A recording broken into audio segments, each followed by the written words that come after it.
think to an extent, yes. I think to an extent, yes. But I also think we have to do better management of our forests.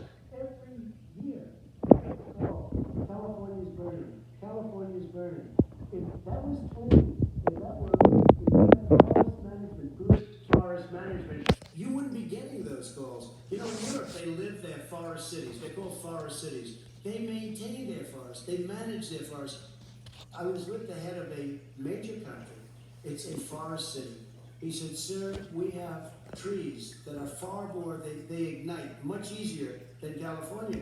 There shouldn't be that problem. I spoke with the governor about it. I'm getting along very well with the governor. But I said, you know, at some point, you can't every year have hundreds of thousands of acres of land just burned to the ground. That's burning down because of a lack of management. Sir, if you believe in the science of climate change, why have you rolled back the Obama Clean Power Plan, which limited carbon emissions in power plants? Why have you relaxed? Because it was driving energy prices through the sky. Why have you relaxed fuel economy standards that are going to create more pollution from cars? Well, not really, because what's happening is the car is much less expensive and it's a much safer car, and you're talking about a tiny difference, and then what would happen, because of the cost of the car, you would have at least double and triple the number of cars purchased. We have the old slugs out there that are 10, 12 years old. If you did that, the car would be safer, it would be much cheaper by $3,500. They simply No, it would take a lot of cars off the market because people would be able to afford a car.